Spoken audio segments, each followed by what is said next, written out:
नमस्कार मित्रों।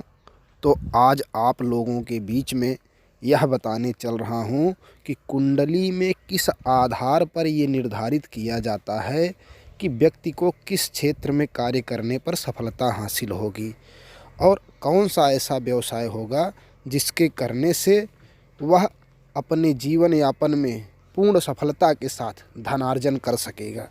तो मित्रों, आप इस वीडियो में बने रहिए और आखिरी तक देखिए। मैंने निकाला है कि किस हिसाब से ये निर्धारित करें और किस ग्रह से संबंधित कौन सा कार्य है उसका भी हमने आपको आखिरी में बताया है।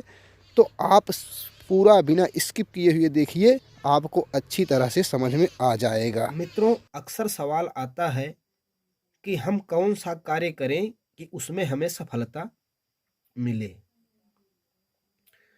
और लोग वही व्यवसाय भी करना चाहते हैं या नौकरी के क्षेत्र में तैयारी भी वही करना चाहते हैं जिसमें करने पर उन्हें सफलता मिल जाए और वो आसानी से सफल हो जाएं और उससे अपना जीवन यापन अच्छी तरह से कर सकें। तो आज हम यही बताएंगे कि किस ग्रह से संबंधित कार्य करना चाहिए जिसमें आदमी को सफलता मिले। इसके लिए सभी लोगों के कुंडली के आधार पर निर्धारित किया जाता है कि वह किस ग्रह से संबंधित कार्य करे। तो आइए आज इसी की विषय पर चलते हैं, एक विश्लेषण करते हैं उदाहरण कुंडली के तौर पर। तो आप लोग अगर चैनल में नए हैं तो सब्सक्राइब कीजिए, वीडियो को लाइक करना ना भूलें, क्योंकि बड़ी मेहनत से आज एकदम व्यवस्थित लेकर के आपके पास आया हूं ताकि आपको समझ में आ जाए। तो वीडियो को लाइक करें और चैनल को सब्सक्राइब करना ना भूलें, शेयर भी करें ताकि अन्य लोगों के पास भी यह वीडियो पहुंच जाए। और अगर आपका कोई सवाल हो, सुझाव हो या फिर हमारे प्रोत्साहन के लिए आप कमेंट अवश्य कीजिए। तो मित्रों, देखना यह होता है कि किसी भी कुंडली में लग्न से 10वां भाव जो होता है, 10वां भाव कर्म का होता है। तो पहला घर यह होता है, पहला भाव, भाव और घर कुछ भी कह सकते हैं। तो ये पहला घर है। पहले घर से 10 गिनते हैं, 1 2 3 4 5 6 7 8 9 10। ये 10वां भाव कर्म का होता है। हमें किसी भी जातक की कुंडली के विश्लेषण में लग्न कुंडली के साथ साथ नवमांश की भी आवश्यकता होती है, तब जाकर हम कार्य क्षेत्र का निर्धारण कर सकते हैं। तो देखना क्या होता है, इसी कुंडली में हम 3 चीज देखेंगे। पहले तो लग्न कुंडली देखेंगे, फिर चंद्र कुंडली देखेंगे, फिर सूर्य से भी देखेंगे, क्योंकि जो सूत्र है वह लग्न से, चंद्र से और सूर्य से, तीनों से देखा जाता है। तो चलिए शुरू करते हैं। लग्न से 10वें जो गिनती हो, उदाहरण के लिए ले लेते हैं, ये लग्न से 10वें, तो लग्न से 10वां भाव यह है। तो यहाँ जो गिनती है उसको हम नोट कर लेते हैं। इसमें 6 है। और फिर ये लग्न कुंडली है, तो चंद्रमा से 10वें देखना है। तो यहाँ चंद्रमा इस जगह पे है। तो यहाँ से गिनते हैं 1 2 3 4 5 6 7 8 9 10। 3 आ गया, 3। और अब सूर्य से, तो सूर्य दूसरे स्थान पर है, यहाँ से 10वें स्थान पे। 1 2 3 4 5 6 7 8 9 10, 7 आ गया। तो ये जो हम गिनती निकाले हैं ये राशि है। घरों में जो गिनतियां होती हैं वो राशि होती हैं, और जो लिखा हुआ है ग्रह वो ग्रह होते हैं। तो जिस भाव में जो ग्रह होते हैं उस भाव के जो स्वामी होते हैं, जो गिनती होती है उसके जो स्वामी होते हैं वो उस भाव के मालिक होते हैं। तो देखते हैं कि 6 का स्वामी कौन है। यहाँ देखो हमने लिखा है कि किस भाव, किस गिनती के स्वामी कौन से हैं।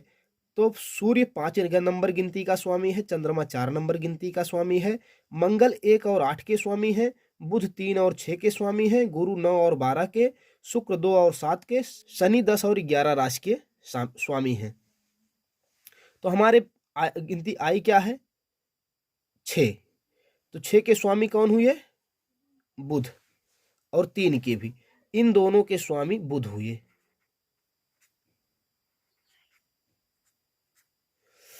और 7 के स्वामी शुक्र हुए। तो हमें ये देखना है कि जो ये राशि ग्रह आ रहे हैं वो नवमांश कुंडली में हमारे कहाँ पे बैठे हैं। तो आइए नवमांश कुंडली में देखते हैं बुध कहाँ है। बुध 11 नंबर की गिनती पर है। बुध 11 नंबर की गिनती पर है। और शुक्र 8 नंबर की गिनती पर है। शुक्र 8 नंबर की गिनती पर है। तो इसका निर्धारण कैसे करते हैं, आइए वह देखते हैं कि जैसे यहाँ पर 3 और 6 के स्वामी एक आ गए, अगर अलग अलग भी आते, जैसे 3 के बाद यहाँ 5 होता तो उसके स्वामी जो है सूर्य हो जाते। तो अगर 3 अलग अलग ग्रह आ जाते हैं तो हमको क्या करना होता है, उसमें जो ग्रह बलवान हो उसका कार्य निर्धारण करते हैं, उस ग्रह के से संबंधित कार्यों के बारे में बात करते हैं। और आप लोग वीडियो को आखिरी तक देखिए, क्योंकि जो ग्रह आपका निकल के आ रहा है उससे संबंधित कार्य कौन कौन से होते हैं, हम सभी ग्रहों के बारे में इसके लिए भी आपको बताएंगे। आप इसमें आखिरी तक देखिए, जिस ग्रह से संबंधित जो ग्रह आपका निकल के आएगा उस ग्रह से संबंधित कार्य कौन कौन से हैं, हम सभी ग्रहों के बारे में, सभी 9 ग्रहों के बारे में आपको बताएंगे। तो इस कुंडली से ही नहीं, सभी 9 ग्रहों के बारे में आपको हम बताएंगे। आप उसके लिए निश्चिंत होकर के वीडियो को आखिरी तक देखिए, सारी जानकारी आपको यहाँ आज दी जाएगी। तो अगर बुध 2 है तो जो ज्यादा है, जैसे तीनों ग्रह किसी एक ही भाव में होते, जैसे यहाँ राहु चंद्रमा 4 नंबर पर ही है, तो वैसे अगर किसी भी एक भाव में ये दोनों ग्रह होते तो अगर तीनों एक ही में आ जाएं तो उसके लिए वही कार्य है। लेकिन अगर अलग अलग आता है तब वह ध्यान देने वाली बात हो जाती है। उसमें देखना क्या होता है कि जो ग्रह बली हो, जो ग्रह इसमें 3 अगर आ रहे हैं तो तीनों में जो बली हो उसका कार्य क्षेत्र निर्धारण करना चाहिए कि उस ग्रह से संबंधित कार्य करने पर आपको सफलता मिलेगी। तो यहां आया क्या, बुध। बुध जो है मतलब ज्यादा है, 2 है, तो हमें प्राथमिकता बुध की गिनती को देनी। बुध की गिनती कौन? 11 के स्वामी कौन है? शनि। तो इस जातक को शनि से संबंधित कार्य करना चाहिए। ये पहला सूत्र हो गया। अब दूसरे सूत्र की ओर बढ़ते हैं। लग्न से 10वें भाव में जो ग्रह स्थित हो उसमें बलवान कौन है। तो जैसे चंद्रमा राहु इसमें विराजमान है, अगर इनकी जगह कभी कहीं 3 भी ग्रह होते हैं और किसी किसी जातक की कुंडली में एक ही भाव में 4 ग्रह भी होते हैं, तो उसमें जो भी ग्रह स्थित हैं उन ग्रहों में जो बलवान हो उस ग्रह से संबंधित भी कार्य करने पर आदमी को सफलता मिल जाती है। और तीसरा सूत्र है, तीसरे सूत्र के बारे में पहले आपको बता देते हैं। लग्न कुंडली और नवमांश कुंडली में जिस ग्रह के घर में सबसे अधिक ग्रह बैठे हों उसके अनुसार निर्णय लेना चाहिए। जैसे लग्न कुंडली में देखिए, सूर्य और बुध दूसरे भाव में 10 नंबर की गिनती पर बैठे हैं, और यहाँ चंद्रमा राहु 6वें नंबर पर 10वें भाव में 6 नंबर की गिनती पर हैं। तो इसमें 2 भाव ऐसे हैं जिसमें 2 ग्रह हैं। तो यहाँ भी आकर देखते हैं, यहाँ 2 भाव, यहाँ 2 ग्रह चंद्रमा राहु 4 नंबर की गिनती पर बैठे हैं और यहाँ मंगल केतु 10 नंबर की गिनती पर बैठे हैं। तो यहाँ इसको कैसे देखना है, यहाँ सूर्य और बुध बुधादित्य योग बना रहे हैं। योग जो है वो बली माना जाएगा और बुधादित्य योग अच्छा भी है 10वें में। और यहाँ मंगल और केतु 10 नंबर की गिनती पर ही हैं और राहु चंद्रमा भी ग्रहण दोष बना रहे हैं। यहाँ राहु चंद्रमा ग्रहण दोष बना रहे हैं, तो जो निर्दोष हो हमें उसको लेना है, दोष वाला नहीं लेना है। तो यहाँ भी 10वीं नंबर गिनती पर शनि का ही निर्धारण हो रहा है कि शनि से संबंधित कार्य करने पर इस जातक को सफलता मिलेगी। और अब अगले सूत्र में भावति भावम का भी चलता है। तो 10वें से 10वां, 10वें का स्वामी जो है 10वें से 10वां, तो यहां से दसमस्त यहां हुआ जहां 3 नंबर की गिनती है। 3 नंबर के स्वामी नवमांश कुंडली में 11 नंबर की गिनती पर बैठे हैं। इनके स्वामी भी शनि ही हो रहे हैं, तो यहां से भी शनि का ही निर्धारण हो रहा है। अब 10वें भाव के स्वामी जहां बैठे हो वहां से 10वें भाव में जो गिनती हो उस आधार पर देख लेते हैं। 10वें भाव के स्वामी यहां पर बैठे हैं, यहां से दसमस्त 1 2 3 4 5 6 7 8 9 10 7। 7वें के 7 के स्वामी शुक्र कहाँ बैठे हैं? 8 नंबर पर। 8 नंबर के स्वामी मंगल हैं, तो मंगल से संबंधित कार्य अगर किया जाए तो भी सफलता मिल सकती है। लेकिन 1 नंबर पर हर तरफ से शनि ही आ रहे हैं, तो शनि ही जो है मुख्य तौर पर इनकी कुंडली में कारक हो रहे हैं, जो जिस क्षेत्र में ये व्यवसाय करें तो इनको सफलता ज्यादा मिलेगी। अब एक से अधिक सोर्स से भी धन आता है।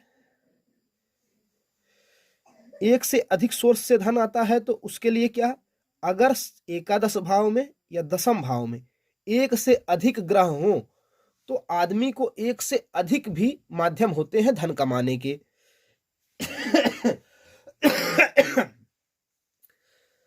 तो धन कमाने के एक से अधिक भी माध्यम होते हैं। तो अभी तक तो हमने आपको सूक्ष्म तरीके से यह बता दिया कि कैसे निर्धारित किया जाए कि व्यक्ति को किस ग्रह से संबंधित कार्य करने पर सफलता मिलेगी। अब आगे बढ़ते हुए यह देख लेते हैं कि ग्रहों के जो कार्य हैं, किस ग्रह से कौन सा कार्य निर्धारित होता है, उसके बारे में आपको हम बता देते हैं। तो सबसे पहले सूर्य से देख लेते हैं कि जिसकी कुंडली के निर्धारण करने पर सूर्य ग्रह निकल कर आता है सूर्य से संबंधित कार्य करने के लिए, तो उन्हें कौन कौन से कार्य करने चाहिए। दवा के क्षेत्र में कार्य करें, शासन प्रशासन से संबंधित कार्य करें, नौकरी का कार्य, किसी भी पद क्षेत्र में अध्यक्ष हो सकते हैं, आग और बिजली से संबंधित कार्य करें, धार्मिक कार्य, मैकेनिक का कार्य, डॉक्टर का कार्य, राजनीति में, और नेत्र के डॉक्टर बन सकते हैं क्योंकि सूर्य नेत्र का भी कारक होता है। पैतृक व्यवसाय, जो पैतृक व्यवसाय घर में चल रहा हो उसको भी कर सकते हैं। यज्ञ से संबंधित कार्य कर सकते हैं। सूर्य गर्म ग्रह है, इसलिए ऊनी वस्त्र का भी व्यवसाय कर सकते हैं, इलेक्ट्रॉनिक का व्यवसाय कर सकते हैं, सरकारी नौकरी भी मिल सकती है। तो यह सब सूर्य से संबंधित कार्य हैं। अगर सूर्य जिसकी कुंडली में निकल कर आता है उन्हें यह कार्य करना चाहिए। अब चंद्रमा का देख लेते हैं। खेती, जल विभाग, पेय पदार्थ, नर्स, पत्थर से संबंधित कार्य, औषधि, जड़ी बूटियों से संबंधित कार्य, नौसेना, समुद्री व्यापार, सिंचाई से संबंधित कार्य, सुगंधित द्रव्यों का व्यापार, स्त्री से जुड़े हुए कार्य, वनस्पतियों का, डेयरी आदि का व्यापार भी चंद्रमा वाले कर सकते हैं। अब मंगल के लिए देख लेते हैं। सैनिक, बढ़ई, पुलिस के क्षेत्र में, रक्षा के किसी भी क्षेत्र में जैसे सिक्योरिटी जैसे कार्य हुए, बेकरी का कार्य कर सकते हैं, विस्फोटक पदार्थों का, जैसे फटाकड़े की दुकान हो या फटाकड़ा बनाने का काम हो, वह सब भी कर सकते हैं। आभूषण बनाने का कार्य, भोजनालय खोल सकते हैं, बिल्डिंग मटेरियल्स का काम कर सकते हैं, ईंट भट्ठा का काम कर सकते हैं, तोड़ फोड़ से संबंधित कार्य कर सकते हैं, ड्राइवर का कार्य कर सकते हैं, अस्त्र शस्त्र का कार्य कर सकते हैं, प्रॉपर्टी डीलिंग का काम कर सकते हैं, यात्राएं कर सकते हैं, और दांत के चिकित्सक हो सकते हैं। और अगर मंगल खराब हो तो चोरी के कार्य में भी जा सकता है व्यक्ति। बुध के लिए, वैसे बुध और गुरु का काफी मिलता जुलता कार्य है, तो पहले बुध का जान लेते हैं। आप अध्यापक हो सकते हैं, लेखक का कार्य कर सकते हैं, प्रशासक का कार्य कर सकते हैं, लेखपाल में जा सकते हैं, गणितज्ञ हो सकते हैं, ज्योतिष, मंत्र शास्त्र, बैंकिंग, शेयर, टेलीकॉम, धार्मिक ग्रंथों का कार्य, जैसे धार्मिक ग्रंथों की आप दुकान खोल लें, दलाली का कार्य, पत्रकार हो सकते हैं, हस्तरेखा से जुड़े कार्य कर सकते हैं, मार्केटिंग कर सकते हैं, computer, IT, internet, printing press, clerk, CA, coaching, शिल्पकला, बीमा, या आप एक अच्छे वक्ता भी हो सकते हैं, क्योंकि बुध वाणी का कारक होता है, बुद्धि का कारक होता है। अब गुरु के लिए जान लेते हैं। गुरु जिनकी कुंडली में निकल कर आता है गुरु से संबंधित कार्य करने का, तो धर्म कार्य कर सकते हैं, ज्ञान के विषय में कार्य कर सकते हैं, शिक्षा के क्षेत्र में कार्य कर सकते हैं, राजनीति में कार्य कर सकते हैं, मीठा का व्यवसाय कर सकते हैं, ज्योतिष संबंधी कार्य कर सकते हैं, फल सब्जी से जुड़े हुए कार्य कर सकते हैं, एमबीए कर सकते हैं, सलाहकार हो सकते हैं, विद्यालय या स्कूल चला सकते हैं, अध्यापन का कार्य कर सकते हैं, पुरोहित का कार्य कर सकते हैं, सभासद का कार्य कर सकते हैं, न्याय विभाग, धार्मिक संस्था जैसे कार्य कर सकते हैं, फाइनेंस से संबंधित कार्य कर सकते हैं, मैनेजर, बैंकर या फिर मार्गदर्शक हो सकते हैं, वस्त्र का व्यापार कर सकते हैं, और ब्याज का भी धंधा कर सकते हैं। और जिनकी कुंडली में शुक्र निकल कर आता है, उन्हें संगीत का कार्य कर सकते हैं, वस्त्र का, दूध का, दर्जी का, डेकोरेशन का, पेय पदार्थों का, वेब डिजाइनर का, सफेद वस्तुओं के व्यापार का, एनिमेशन का, टेंट का, और पशुपालन का, कलाकारी का, फिल्म, फैशन आदि कार्यों में जा सकते हैं। लेडीज आइटम का भी व्यवसाय कर सकते हैं, और शराब का भी व्यापार कर सकते हैं। और जैसे इस कुंडली में शनि निकल करके आए हैं कि शनि से संबंधित कार्य करना है, तो उनसे संबंधित कार्य कौन से हैं? तेल का, किसी भी प्रकार के तेल का जो है क्रय विक्रय का कार्य कर सकते हैं, या फिर तेल की फैक्ट्री डाल सकते हैं, चमड़ा से संबंधित व्यापार कर सकते हैं, कारीगरी कर सकते हैं, पशुपालन, सेवक, प्राइवेट नौकरी, लकड़ी या फिर मजदूरी, शीशा का व्यापार कर सकते हैं, कोयला का व्यापार कर सकते हैं, फर्नीचर का काम कर सकते हैं, मशीनरी का काम कर सकते हैं, लोहार का काम कर सकते हैं, लोहा या स्टील के कारखानों में काम कर सकते हैं, या फिर कारखाना डाल सकते हैं, कंस्ट्रक्शन का काम कर सकते हैं, सीमेंट का कार्य कर सकते हैं, इंजीनियर या पेट्रोलियम क्षेत्र में भी कार्य कर सकते हैं। और जिनकी कुंडली में राहु निकल कर आता है, उनके लिए जान लीजिए, जुआ, सट्टा, लॉटरी, शेयर और जहर, कीटनाशक दवाएं, जैसे कीटनाशक संबंधी चीज होती हैं, जिस पॉइजन होते हैं, उनके कार्य कर सकते हैं। शीशा का व्यापार, फोरेंसिक विभाग में भी तैयारी कर सकते हैं, सफाई कर्मी हो सकते हैं, फोटोग्राफी, भ्रम, राजनीति, सिनेमा, नशीले पदार्थ या फिर भंगार की दुकान का भी कार्य कर सकते हैं। और जिनकी कुंडली में केतु आ रहे हैं, केतु के लिए शल्य चिकित्सा, मतलब कीटनाशक दवाओं का, पत्थर का व्यापार, मैकेनिकल काम, जहाज का कार्य, बिजली यंत्र से जुड़े हुए कार्य, फिर चलने फिरने वाले जैसे वाहन चलाना या फिर वाहन से संबंधित कार्य कर सकते हैं।